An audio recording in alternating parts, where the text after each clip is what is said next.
e todas. É uma honra estar aqui numa solenidade de 12 anos do FONAME, que nasceu de um telefonema do estúdio da minha casa, em que eu falava com o professor Carlos Alberto Salles da minha tristeza pela ausência de ética na mediação.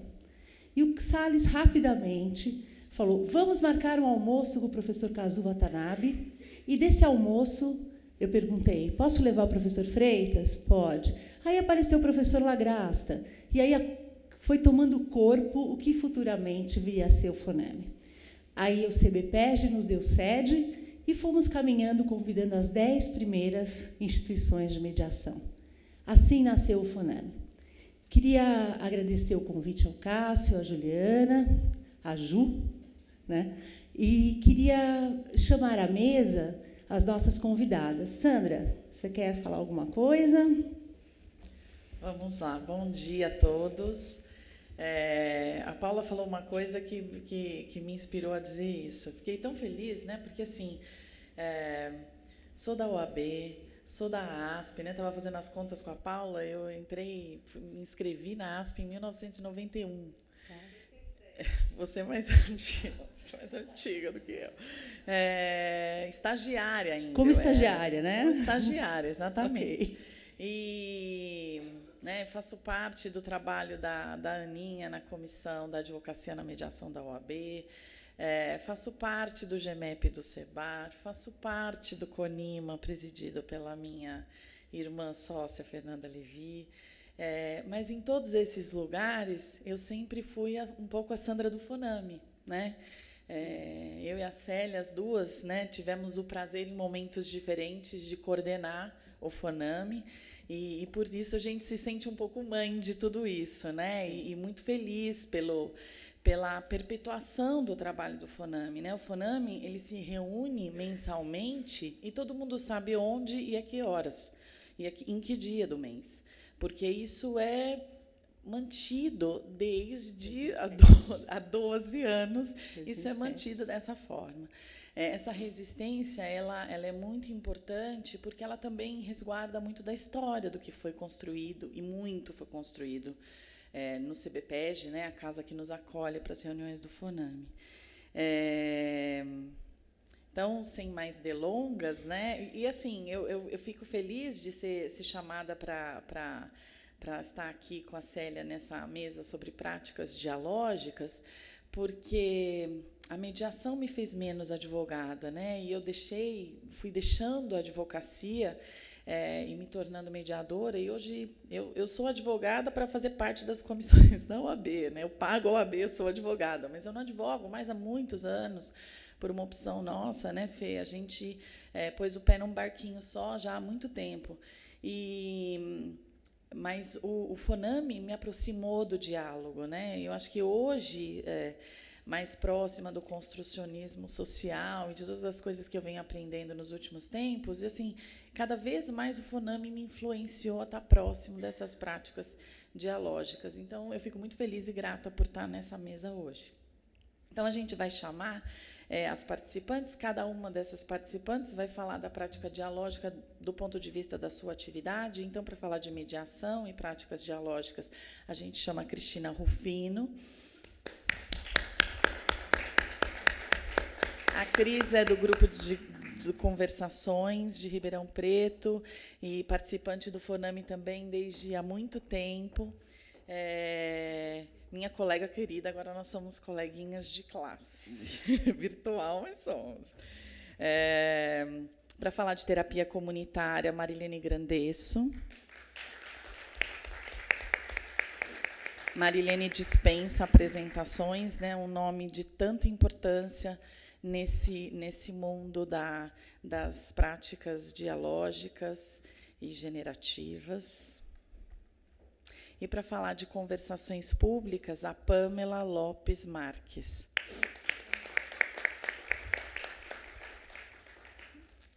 Então, para a gente não se atrasar mais, né, Célia? Começamos pela Cris? Obrigada. Bom, em primeiro lugar, eu gostaria, né, de cumprimentar a todos presentes e agradecer aos organizadores, agradecer e também, né, parabenizar os organizadores e todos que tiveram envolvidos, né, direta e indiretamente, para que esse evento acontecesse. E quero também, né, cumprimentar os meus colegas aqui de mesa. Né, é uma honra poder estar aqui com todos vocês. Bom, o convite para falar de mediação como uma prática dialógica, né, por um lado, me coloca em um lugar de muito conforto, né, e de familiaridade, pois eu venho trabalhando com práticas, né, dialógicas há algumas décadas. E, né, diferentemente da nossa colega Pamela ali, que o pessoal estava dizendo datas, né, de quando entrou, tal, eu falei, nossa, Pamela, você não tinha nascido. E, na verdade, a Pamela regula com a minha filha caçula. Então, a gente está falando de muitas décadas. Mas, ao mesmo tempo, né, me desafia, porque eu estou falando com um público diferente daquele público que eu costumo conversar.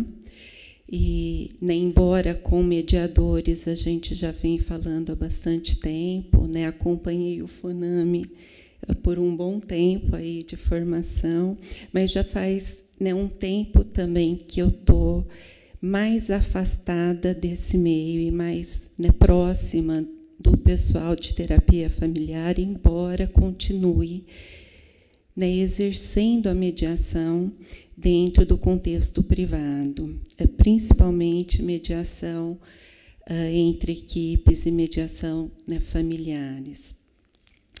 Bom, é importante eu esclarecer aqui que aquilo que eu venho falar nesse momento, de nenhuma forma pretende ser a verdade sobre práticas, né, dialógicas, e menos ainda, né, a respeito de mediação.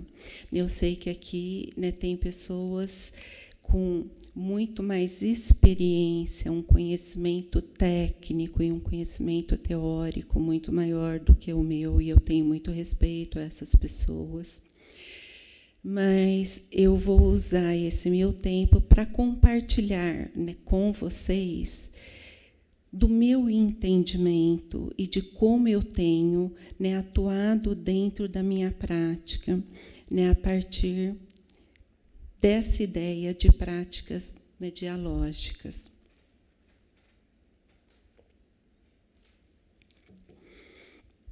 Bom, como mediadora, né, terapeuta e educadora, bem como formadora de profissionais, né, eu me inspiro no movimento do construcionismo, né, social, que já foi dito aqui por algumas pessoas que fizeram referência.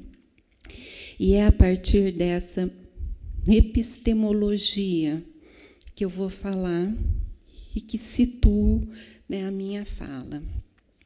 E é, né, justamente por falar deste lugar, né, que eu pretendo tratar de um modo, né, dialógico, né, abrindo para o diálogo, e abrindo para outros entendimentos. Não pretendo trazer como conclusões aquilo que eu estiver apresentando, né, mas como convites e como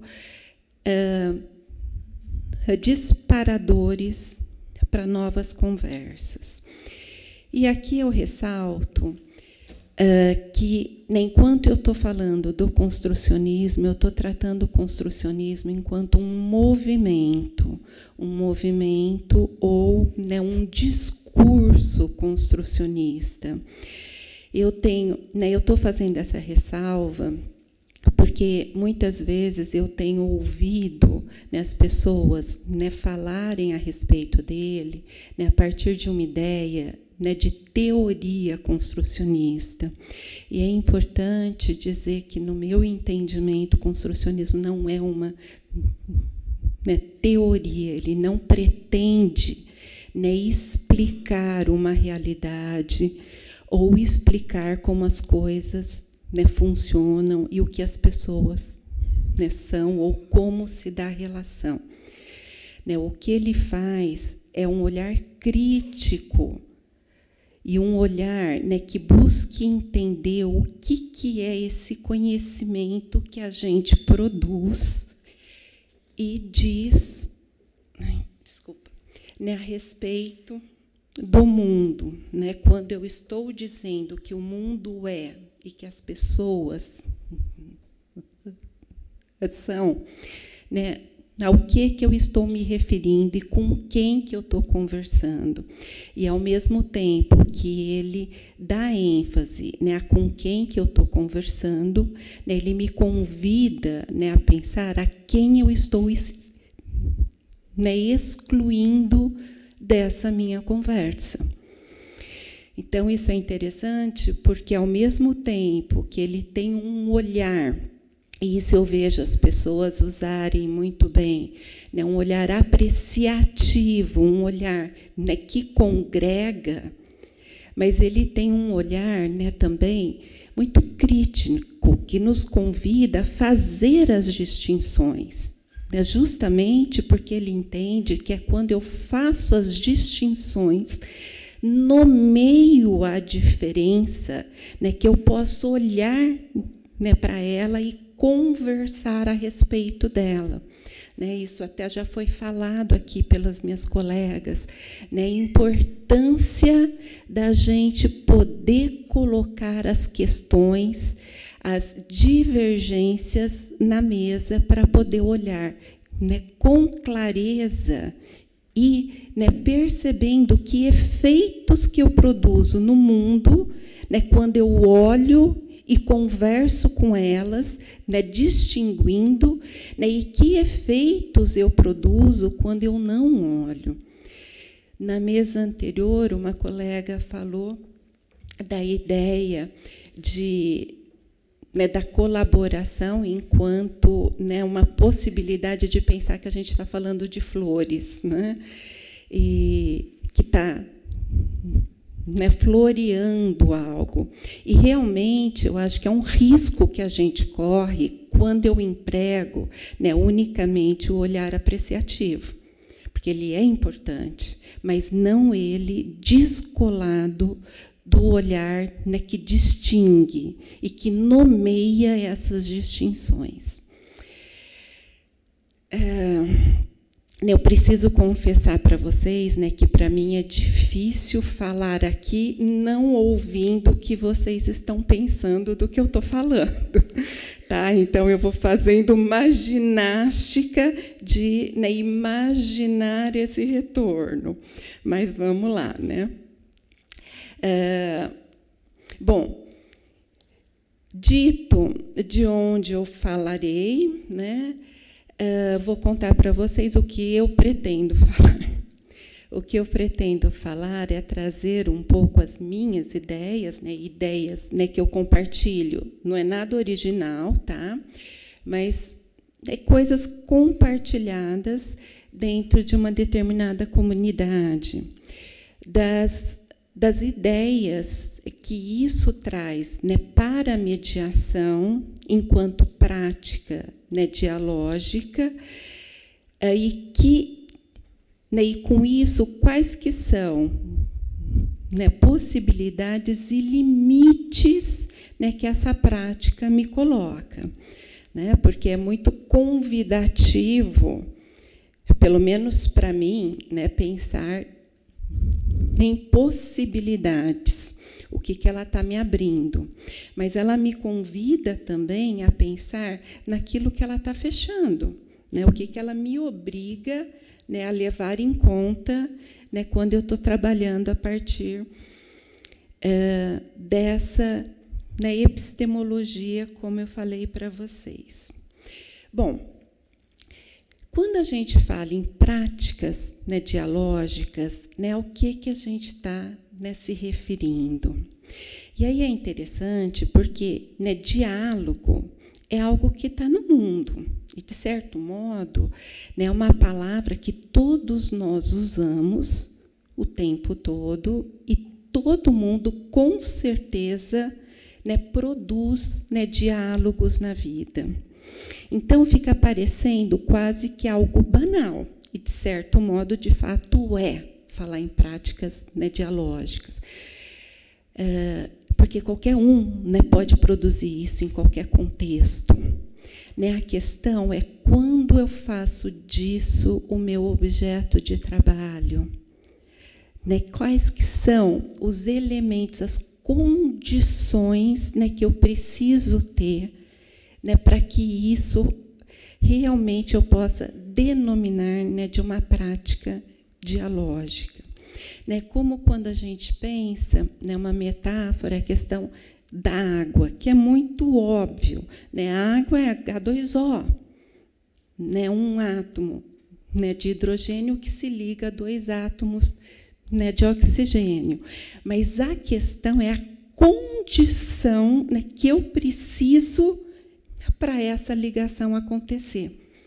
Né, e isso, inclusive, é algo que nos convida a pensar: nossa, a água potável do mundo vai acabar. Né, e, de fato, porque, né, a gente conhece os princípios, mas em que condições eu ligo esses elementos? E é a mesma coisa que acontece no diálogo. Né, ele acontece no nosso dia a dia, mas quais são as condições, né, que eu preciso para garantir que isso possa acontecer? E é disso que a gente vai estar falando. Tá? Bom, de mediação, eu acredito que para esse público não é preciso, né, acho que seria até né, arrogante da minha parte dizer o que todos vocês, né, conhecem muito bem.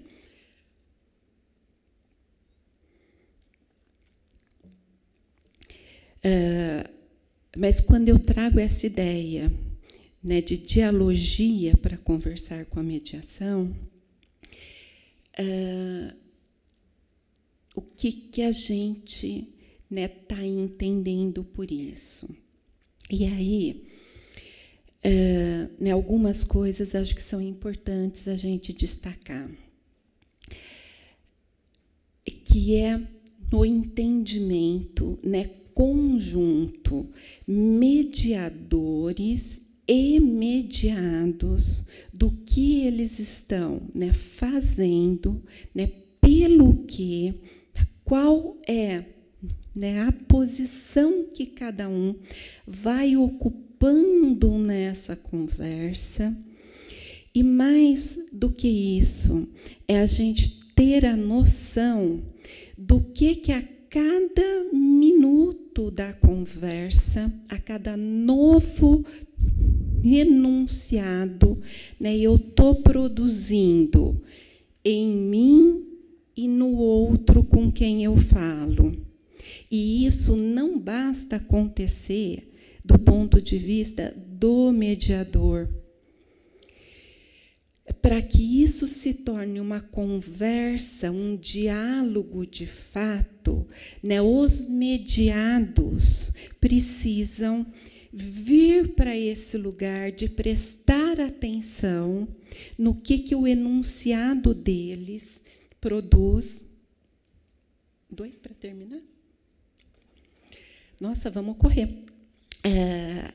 No que o enunciado deles, né, produz no outro que está presente ali com ele. E, né, o tempo todo, eu conferir com o meu mediado, né, como ele está entendendo aquilo que, né, a gente está fazendo junto. E aí, quando eu falo de, né, enunciado, eu não estou, né, me referindo meramente, né, àquilo que é dito, mas é aquilo que eu ponho em conversa com o meu gesto, com o meu silêncio, com os meus olhares, com os meus movimentos, porque isso tudo informa o outro.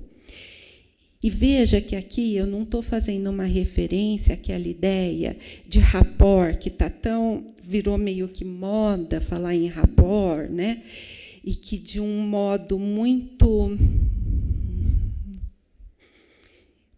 básico, eu diria, né, a gente diz, né, que é repetir o movimento, né, que o meu interlocutor está fazendo. E não é disso que a gente está falando.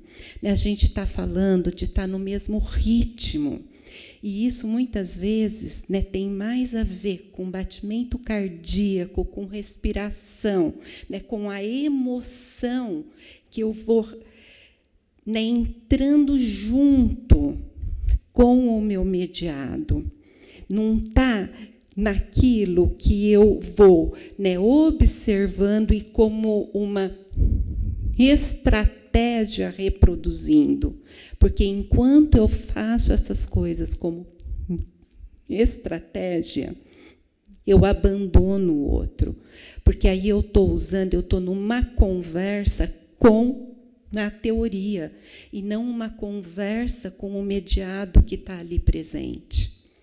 E, veja, a teoria é muito importante. Eu não estou desfazendo da teoria. Ela é extremamente importante. A gente tem que estudar muito. Mas, na hora que eu estou na frente do meu interlocutor, é a ele, né, que eu devo, né, prestar atenção e me conectar. É aquilo que, né, ele vai me respondendo que está fazendo sentido para ele. E quando ele me diz que eu não estou entendendo, eu preciso respeitar que eu não estou entendendo. E ir no entendimento que ele vai dar o nome de entendimento, e não aquilo que eu penso.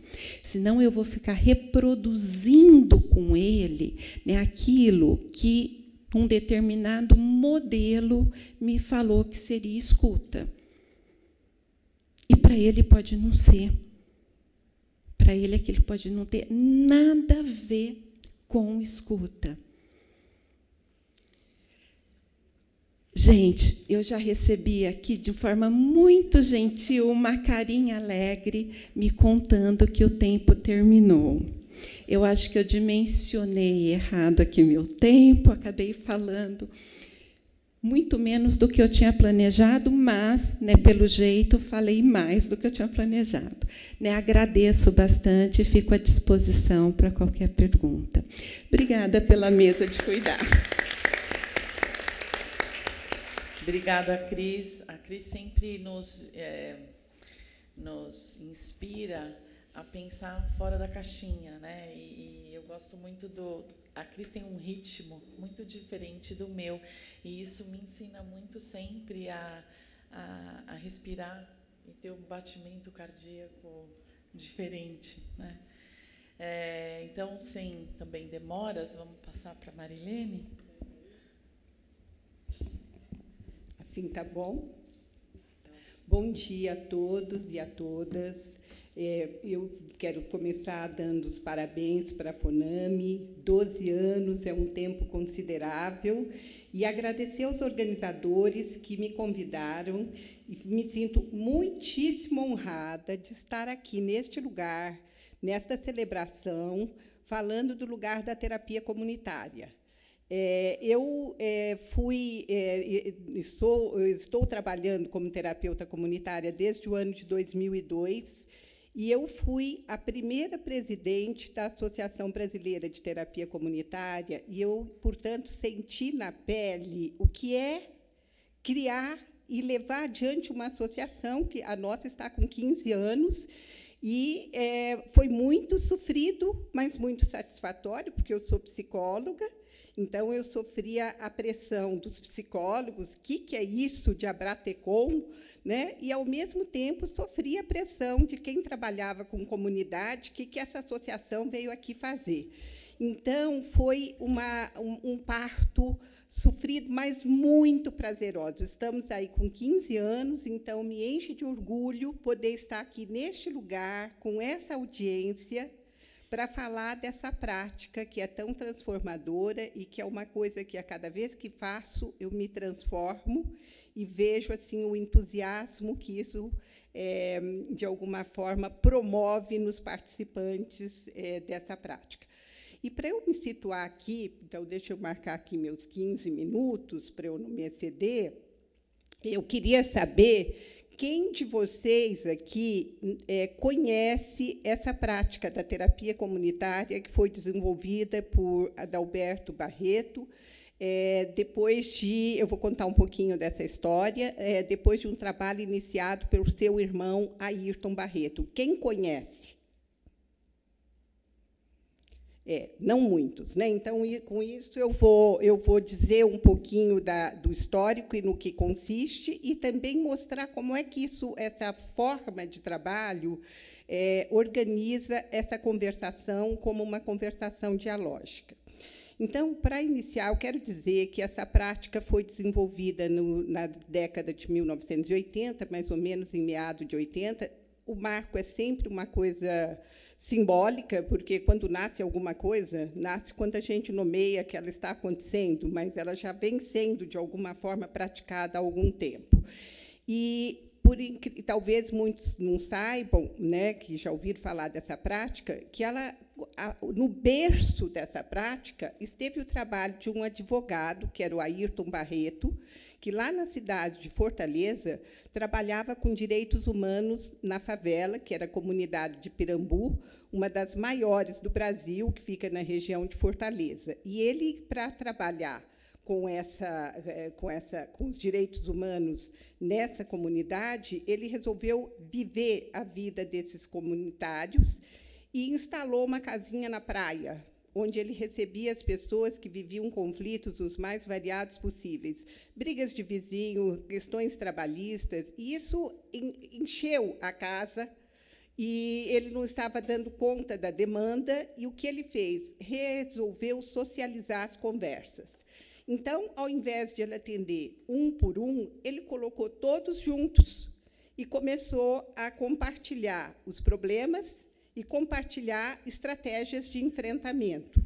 Paralelo a isso, ele percebia essa população muito adoecida. Então está a carinha deles, né? Eu nem me prontifiquei a usar os slides, talvez eu passe só o final para mostrar umas rodas de terapia.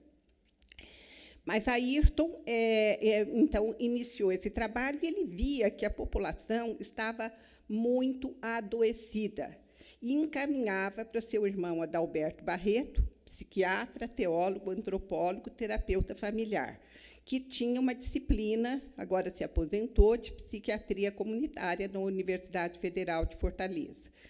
E Adalberto deu-se conta que ele estava medicalizando pobreza, abandono, desamparo, e achou que isso não tinha o menor sentido. Então, o que ele fez? Deselitizou.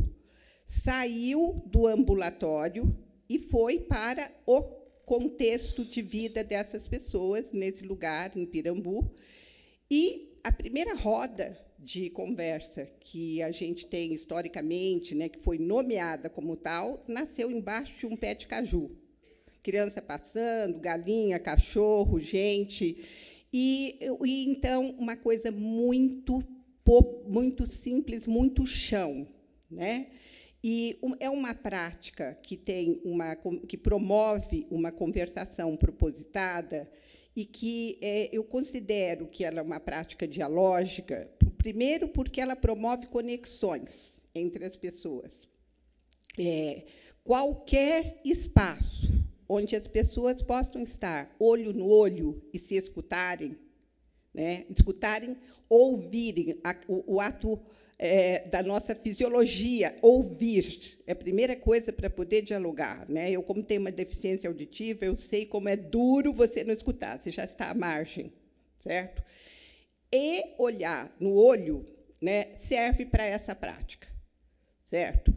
E o que ela promove? Conexões. Como ela promove essas conexões? Através de alguns acordos conversacionais. Falar na primeira pessoa. Cada um é senhor da sua experiência. Não dar conselhos. Não julgar. Não interpretar. Não fazer sermões, porque quem fala o tempo todo, isso é um princípio antidemocrático, porque não há tempo para que os outros possam falar também. Você pode pensar diferente, né? Então, essa forma que já é colocada pelos acordos conversacionais já é um convite ao diálogo. porque você vai aprender. Então, você imagina isso numa comunidade, praticar uma escuta generosa. Isso está na base preventiva para inúmeros conflitos. Eu sinto isso quando sou terapeuta de casais, terapeuta de família, como é difícil escutar para compreender. E outra coisa, se não for assim, as pessoas não se abrem, porque há que ter uma relação de confiança. Então, olha, para os senhores terem uma ideia, para quem não conhece, isso pode ser feito com 5, 10, 50, 100, 400, e eu já fiz uma prática dessas de terapia comunitária, uma única, que, se eu soubesse que eu iria estar nesse lugar, eu teria dito que eu não iria, porque morreria de medo, com 1.400 policiais femininas, que foi no auditório auditório, como é que chama? Memorial da América Latina, num grande auditório enorme. E o processo ele favorece essa conversação propositada, porque você vai seguindo do acolhimento para a escolha do tema. Da escolha do tema, ele é proposto e escolhido pelo grupo.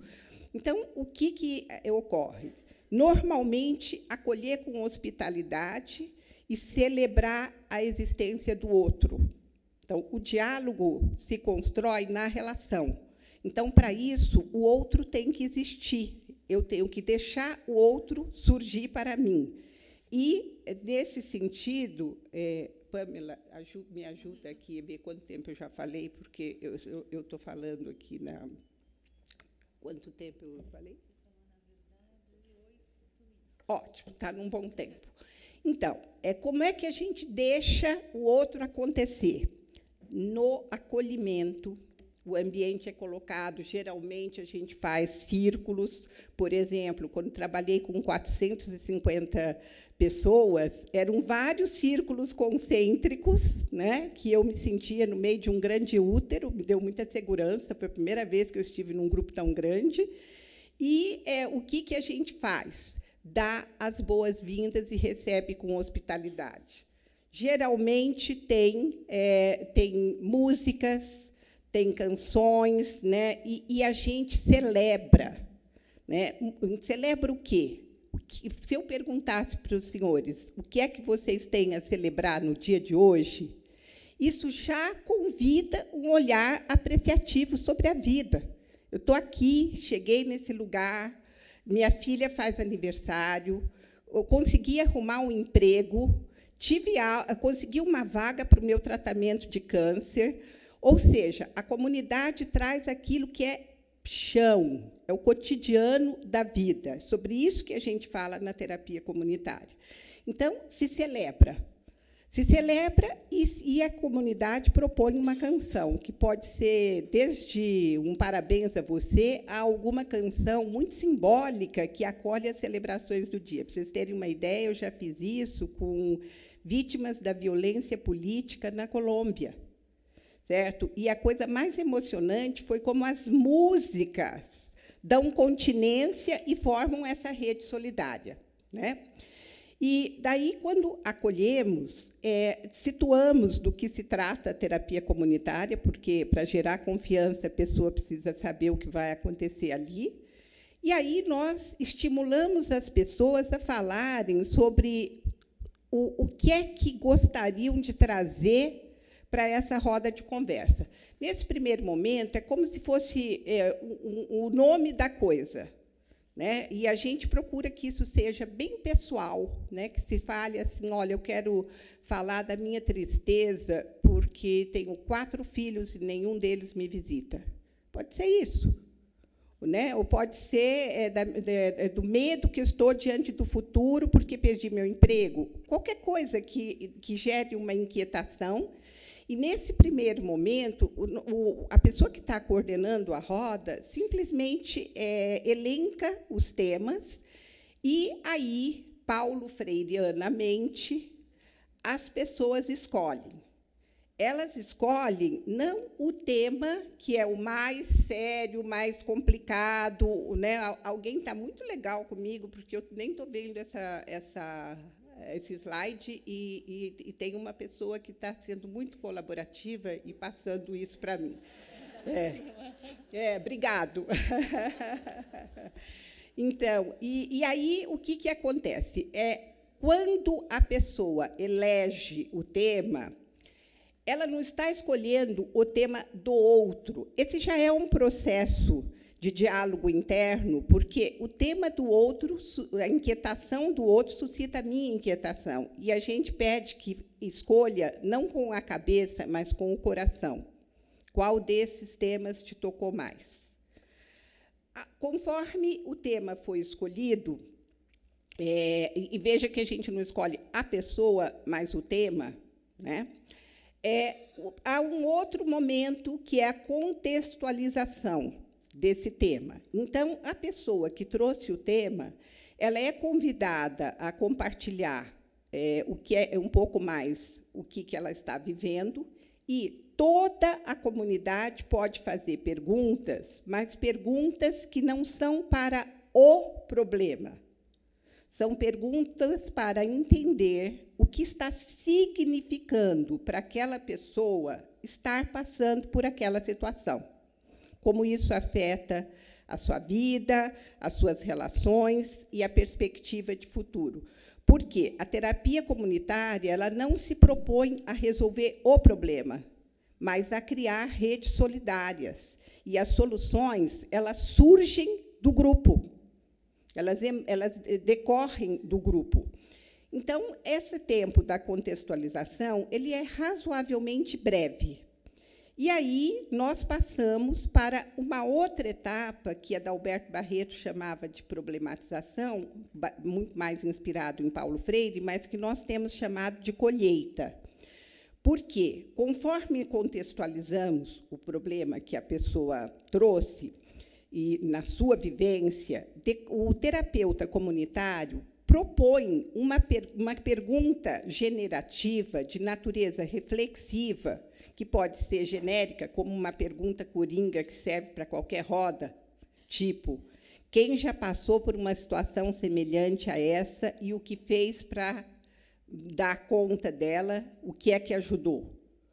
Ou pode ser uma pergunta simbólica, né? Por exemplo, uma senhora que vivia um conflito, que a filha adolescente, a criticava porque ela deixava a mãe dela, no caso, a avó da menina, mandar na casa, e a avó criticava, dizendo que a sua filha não era uma boa mãe, porque que adolescente mais mal educada.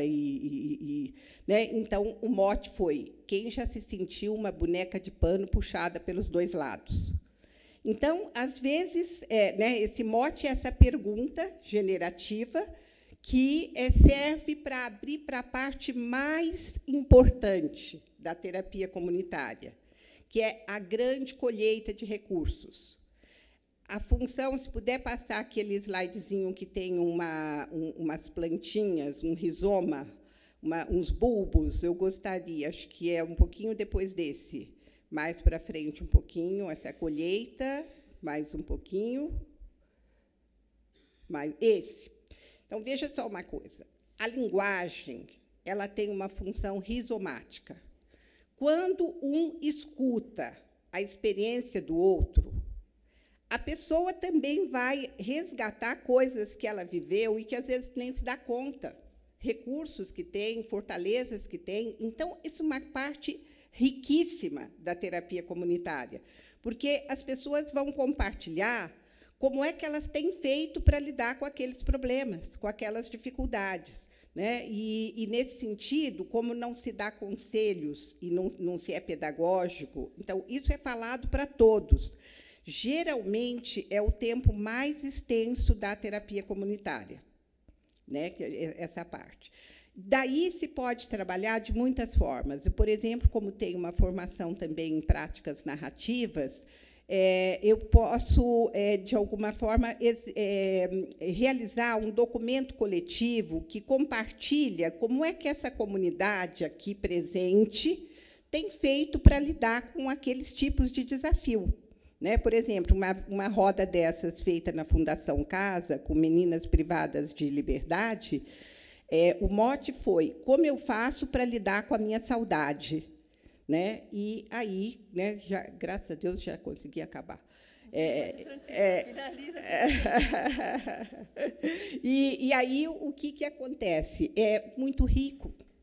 Muito rico. Elas fizeram lá o Cantinho da Saudade, saiu no jornalzinho interno da Fundação Casa.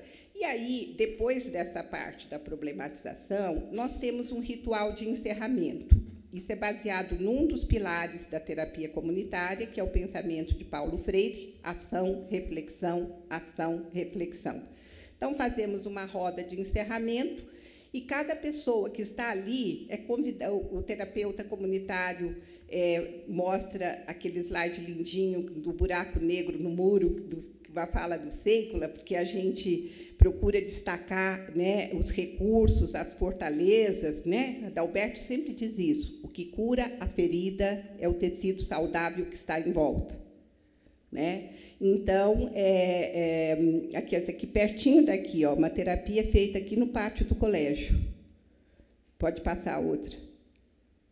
Tem uma série de fotos, se você quiser passar. Tem fotos com indígenas, fotos, né? Então, pode ir direto para as fotos, só para dar uma olhadinha depois disso. Isso aí, 250 idosos, Semana do Idoso, lá em Imbu. Essas foram os 1.400 no Memorial da América Latina. Me senti uma showwoman no meio do palco. Né? Outra do pátio do colégio. Aí é o ritual de encerramento. Indígenas de várias etnias que estavam vivendo um problema de alcoolismo e suicídio, então eles foram capacitados para serem terapeutas comunitários nas suas comunidades. Esse aí, os 450 policiais. Né? Então, nesse ritual, a gente processa. O que é que eu estou levando daqui? O que é que eu apreciei? O que é que eu aprendi? O que é que eu admirei? Enfim, é uma prática contagiante. Né? Desculpa a pressa, mas, em síntese, é isso aí. Tá bom? Obrigada.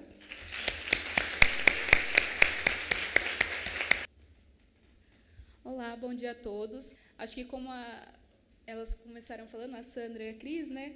Eu sou nova, mas e acho que às vezes tem aquela visão de o novo tá aberto a aprender, mas eu espero e confio muito que eu vou estar aberta a aprender desde quando tiver meus cabelos grisalhos e branquinhos. Então é um prazer enorme estar aqui e ver pessoas com quem eu admiro tanto e práticas que eu acredito. Bom, eu sou psicóloga, sou mediadora e faço parte do Laboratório Dialogue, Laboratório de Práticas Dialógicas e Colaborativas, lá na USP de Ribeirão Preto. Eu sou mestranda. E eu e a professora Laura, a gente tem feito alguns trabalhos sobre o projeto de conversações públicas, que é o PCP, que é uma metodologia de facilitação de diálogos. Né? Então, eu vou contar um pouquinho para vocês de onde ele surgiu, né, para vocês entenderem um pouquinho desse contexto, e também falar um pouco de como estão sendo nossas práticas e adaptações desse modelo tão inspirador e que me encanta tanto. Bom, o PCP ele nasceu nos Estados Unidos, em Boston, na década de 90, num momento que estavam havendo graves conflitos entre pessoas que eram a favor e contra o tema aborto, a legalização do aborto. Né? E o ápice desse conflito foi quando 2 profissionais de uma clínica de aborto eles foram assassinados. Né? Então, os principais líderes que eram pró e contra aborto, eles pediram ajuda para um grupo de terapeutas familiares em Boston para poder ajudar eles a as nossas diferenças, como que a gente consegue conviver daqui para frente, pensando diferente, sem entrar em um acordo, porque as diferenças são inevitáveis nas relações, mas como que a gente pode conseguir caminhar daqui para frente de forma pacífica, né? E que outras pessoas não precisam morrer para que isso siga, né? Então, é muito bonito, lá em Boston, esses terapeutas, em conjunto com esses líderes, eles montaram uma sala num subsolo, uma espécie de porão, para que esses líderes eles pudessem se encontrar, sem que ninguém soubesse, né? E talvez julgasse encontrando com o inimigo, está em cima do muro, né? Aquela questão de ficar dividido, né? Como assim pode se aprender com um outro que pensa tão diferente, né?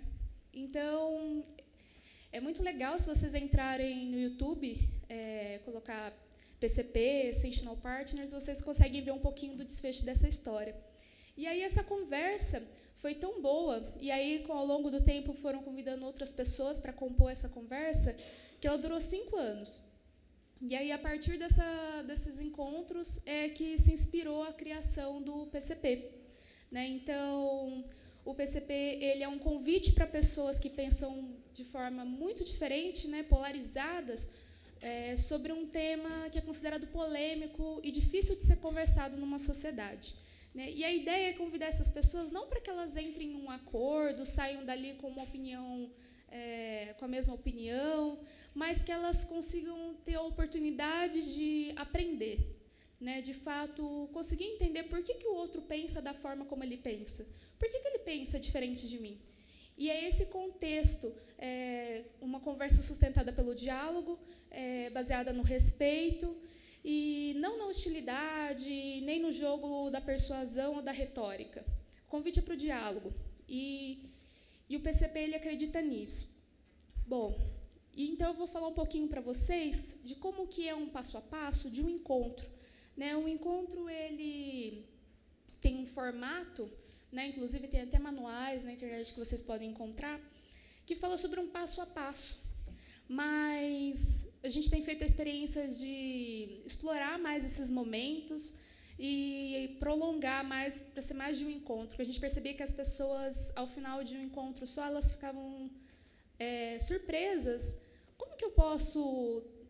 Nossa, eu não imaginava que era possível conversar com alguém que pensa tão diferente de mim sobre essa opinião. Como que eu... Nossa, eu não sabia que era possível. Eu queria continuar mais essa conversa. Como que a gente continua? Né? Então, inspirou a gente a prolongar, ou fazer um pouquinho de outros encontros. Né? Mas, basicamente, a estrutura... primeiro, a gente começa com um tema que esteja em questão na sociedade. Então, vamos pegar a legalização do aborto, né, que foi como surgiu a estrutura do PCP, e é feito um mapeamento dessas pessoas, dos possíveis participantes para essa conversa. Então, quem que é interessante para estar nessa conversa? É legal ter pessoas que têm uma influência na comunidade que elas estão. Então, um profissional com uma grande visibilidade numa instituição, ou algum morador de uma comunidade que faz parte da associação dos moradores, um síndico, um estudante de um grêmio, de acordo com o tema e como ele quais personagens, atores são importantes para estar nessa conversa, nessas pessoas. E aí, a partir do mapeamento dessas pessoas, a gente faz o convite para elas, explica a proposta do PCP, e a gente faz uma conversa inicial com cada uma delas individualmente. E aí a gente explora um pouco da história delas, para a gente entender qual é o envolvimento delas, e também a opinião, e se ela está disposta a estar em uma conversa com pessoas que pensam diferente dela, e que, principalmente, se ela está disposta a ouvir com respeito e resiliência coisas que são tão difíceis para elas serem ouvidas, né, por pessoas que pensam diferente dela. Então, os acordos, basicamente, são de falar a partir de si, e não em nome de uma comunidade, e não em nome de um grupo, e nem a partir de dados estatísticos ou, enfim, de conhecimento científico, mas da própria história, da própria experiência pessoal. Também pedimos para não julgar e nem criticar a opinião do outro, não persuadir, ouvir com resiliência, embora em alguns momentos isso possa ser difícil, que tente fazer o exercício de abertura para aprender com aquilo que é novo e que é diferente, não interromper, falar dentro do tempo, né? Então, a gente está tendo cuidado aqui de fazer um cronômetro, né, com os celulares, mas eu vou explicar um pouquinho daqui a pouco, mas se usa, de fato, um cronômetro na prática do PCP. Então, falar dentro desse tempo, não interrompendo o outro. E passar a vez, caso assim desejar. E mantendo o sigilo da conversa que está ali acontecendo também. Bom, depois desses acordos, as pessoas que aceitam estar nessa conversa, a gente faz o convite, então, para elas irem para o encontro.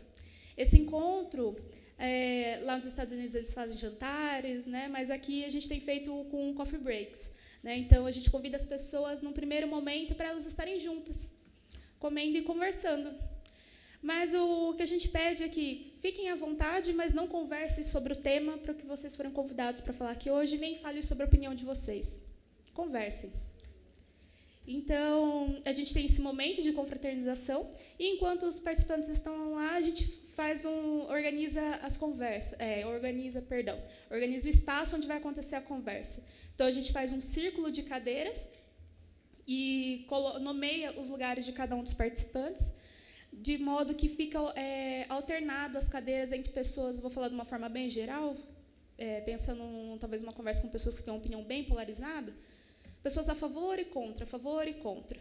E a gente faz esses lugares alternados entre elas, e a gente faz o convite, então, para elas virem para a conversa. E aí cada um já tem o seu lugar, e aí a gente retoma os acordos, pergunta, checa se tem alguém que precisa de alguma necessidade, faz algum pedido ali para o grupo, e então a gente dá início. Bom, a primeira rodada assim, de pergunta que a gente faz antes disso eu tinha comentado do cronômetro, então, de acordo com o tempo dessa prática, a gente tem calculado que 2 horas é o ideal, para as pessoas não ficarem tão cansadas, 2 horas, 2 horas e meia com o coffee. E aí a gente coloca o cronômetro bem visível, até como um telão, ou então a gente usa o recurso do iPad para ficar bem visível o tempo para todos. Bom, e aí a primeira rodada da pergunta a gente tinha começado com o tema aborto como exemplo, né? Então a gente pede para as pessoas assim, por favor, me fale alguma coisa da sua história que vai nos ajudar a entender por que você pensa da forma como você pensa. Né? Então a gente não pede para a pessoa falar dados estatísticos, não, é a sua história, fala a partir de você, da sua experiência profissional.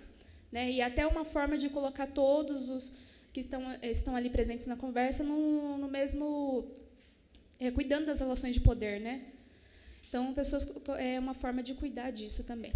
Então, a gente faz essa rodada, de acordo com o tempo e as pessoas que estão ali. A gente tem feito com 10 ou 6 pessoas. Né? E, logo em seguida, a outra pergunta que a gente faz agora nos fale o que desse tema mais mobiliza você. Né?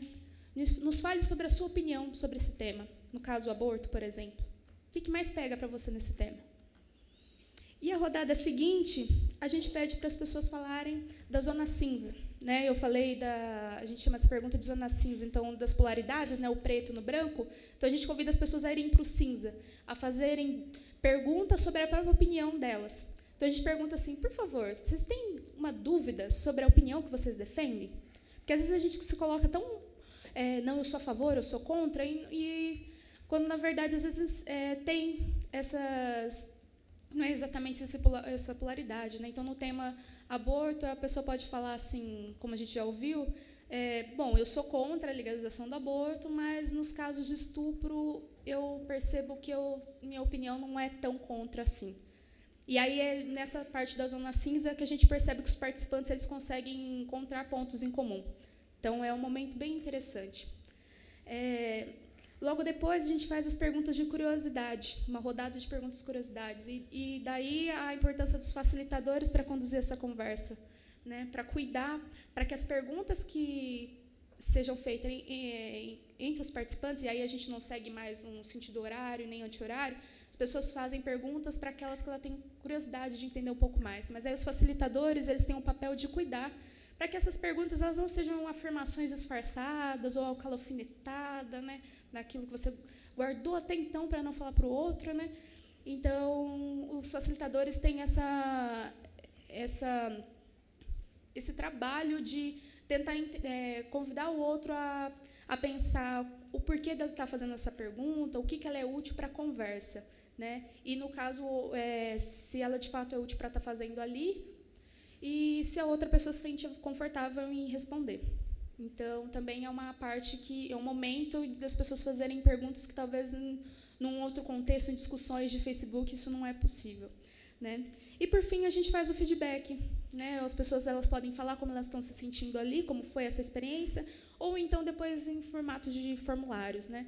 Bom, a estrutura que eu falei para vocês é uma estrutura de um encontro, fechadinha, como está no manual, né? Mas o manual e os autores mesmo, eles nos convidam a sempre não seguir o passo a passo, mas também pegar isso como uma inspiração.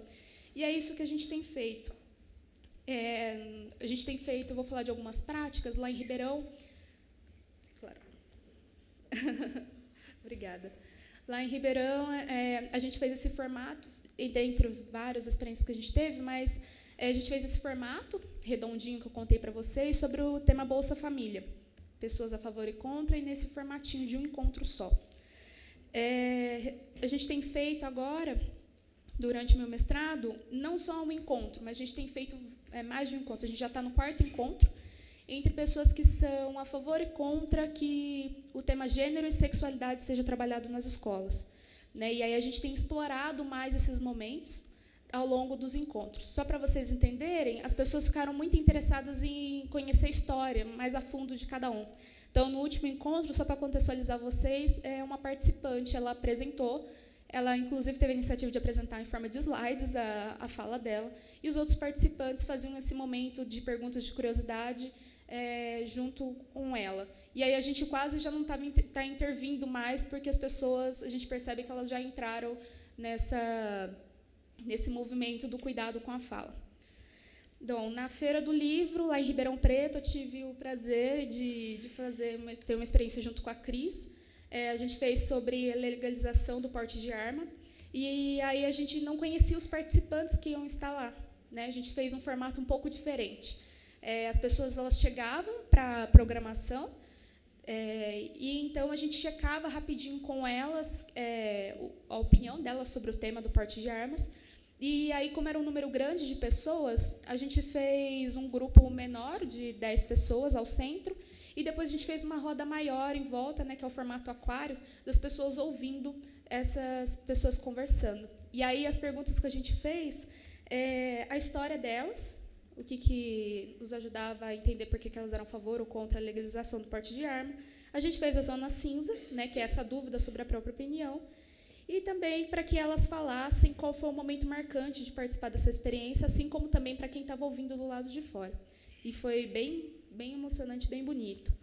E agora, por último, fiz a experiência de semana passada, inclusive, com alunos de um centro acadêmico e de uma atlética de uma faculdade, e que elas estavam tendo questões de conflito. Até então, essas experiências que eu falei para vocês anteriormente eram pessoas, eu não diria que estavam em conflitos, mas de senso de ideias, né? Algumas ali não se conheciam.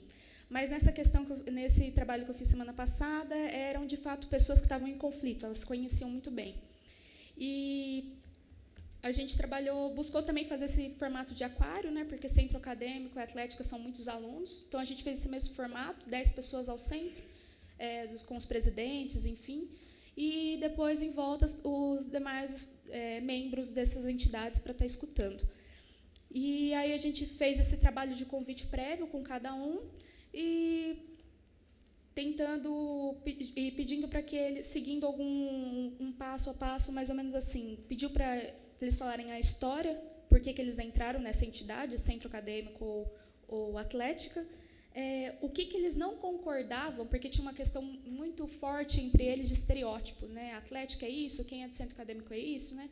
Então, que eles falassem quais ações que aconteciam dentro da própria entidade que eles não concordavam, né? Então, tinha alguns que falavam, às vezes, aquela imagem estereotipada, aluno, sei lá, da atlética, que é o que estava acontecendo, é a favor de trote violento, alguma coisa assim. E, na verdade, a maioria, para dizer a verdade, todos disseram que eram contrários, né? E citaram experiências, enfim, que eles foram contrários.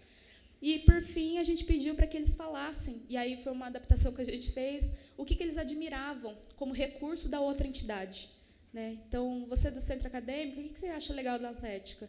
E vice-versa. E foi muito emocionante, muito legal. O feedback que a gente teve foi, a gente não sabia que era possível se todo mundo está junto dentro de uma sala, conversando e comendo. Então, acho que eu tentei falar um pouquinho dessa prática, talvez para inspirar vocês, e também estar aprendendo junto comigo, assim como eu estou aprendendo. Muito obrigada.